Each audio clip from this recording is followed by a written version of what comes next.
Et salut à tous, bienvenue sur Salto Arrière. Ici Roman, on est dimanche et donc aujourd'hui c'est le jour de la réponse aux questions des lecteurs. Donc je vais peut-être essayer, je vais peut-être pas faire ça toutes les semaines, mais je vais essayer de faire ça au moins, on va dire une fois tous les mois ou une fois toutes les 2 semaines. Et donc aujourd'hui on a une question d'Adrien qui dit voilà qu'il est gymnaste et qu'il a quelques difficultés lors de ses entraînements, qu'il y a une semaine où il sera satisfait de lui et une autre où il s'interdira de finir l'entraînement tellement qu'il se trouve nul. Et il me demande pourquoi ces oscillations dans mes entraînements. Donc merci Adrien pour ta question, c'est vraiment très intéressant comme question. Euh, à vrai dire, je pense qu'on est tous passés par là en fait. Si vous avez fait un minimum de sport et même dans la vie de tous les jours, il y a toujours des journées avec et des journées sans. C'est-à-dire qu'on va avoir des journées, on va être super content de nous, on va progresser, on va développer, alors je parle en acrobatie, on va développer des figures.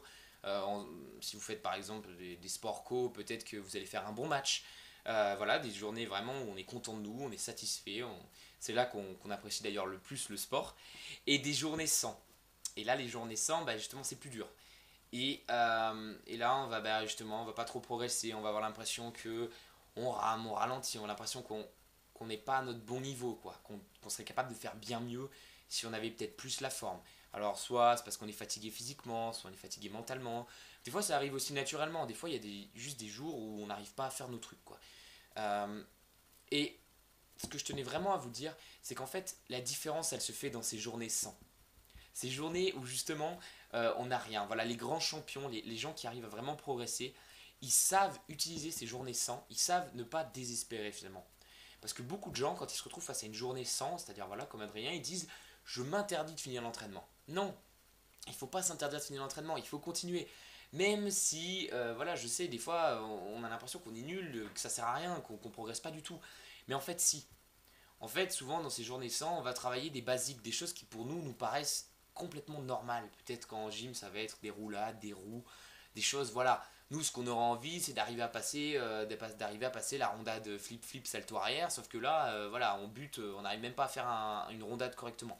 Et on a l'impression qu'on progresse pas du tout. Mais en fait, en faisant des petits trucs dans cette journée sans, en travaillant vos basiques, vous allez faire la différence. Et c'est vraiment ça. En fait, moi, je vois la progression comme ça. C'est-à-dire en ligne, voilà, vraiment. C'est-à-dire on part d'ici, on va ici. Sauf que dans la réalité, c'est absolument pas ça. Dans la réalité, en fait, la progression, elle fait comme ça. Elle fait des vagues. Un coup, on va avoir une nouvelle figure, on va être super content. Puis là, on va plus du tout y arriver. Puis hop. Mais quoi qu'il arrive, il faut bien savoir qu'au final, vous montez, vous progressez. C'est toujours de la progression. Tout est bon à prendre. Tout est une expérience. Vraiment, il ne faut pas que vous vous dites, des fois il y a des jours avec et des jours sans. Non, justement, cette vision que je propose au début, c'est pas ça qu'il faut voir. Il faut vous dire, ok, je vais essayer de donner le meilleur de moi-même. Peut-être que ça va le faire, peut-être que ça va pas le faire. Mais quoi qu'il arrive, j'essaie de faire mes mouvements, j'essaie de progresser et je ne me décourage pas. Et voilà, et c'est avec ces journées sans qu'un jour, hop, vous allez vous retrouver avec une journée super où justement vous allez passer vos super mouvements et vous allez vous dire, et là, pensez à moi, dites-vous bien, ah, c'est parce que j'ai travaillé avant. Des fois, des gens se disent, moi avant, je pensais, voilà, le mardi j'ai vu mon salto et je me disais, ah, bah, c'est grâce à l'entraînement du mardi que j'ai eu mon salto. En fait, non. En fait, c'est tous les entraînements que j'ai fait avant qui m'ont permis d'avoir ça. C'est tout ce que j'ai fait depuis que je me suis mis à l'acrobatie qui permettent finalement d'avoir un mouvement. Donc voilà, évolution constante, pensez bien constant, pensez long terme. Voilà, j'espère que ça répond à peu près à ta question Adrien, j'espère que tu as un peu vu ma vision là-dessus. Mon conseil, c'est surtout, voilà, bosse tranquille, te pose pas trop de questions. Il y aura des jours forcément où tu n'auras pas trop l'impression de progresser. Continue de bien bosser et tu verras que ça finira par payer. Voilà, c'était Roman. J'espère que cette petite vidéo vous a plu.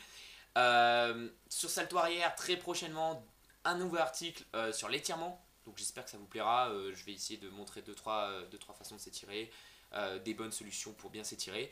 Et la deuxième chose, ça va être une vidéo que j'ai trouvée qui est en anglais, que j'ai sous-titrée, puisqu'elle est vraiment super sympa sur le mouvement en général. Très très sympa comme vidéo, donc je vais la sous-titrer et je la publierai très prochainement. Voilà, je vous dis à très bientôt sur Salto Arrière. C'était Roman, ciao.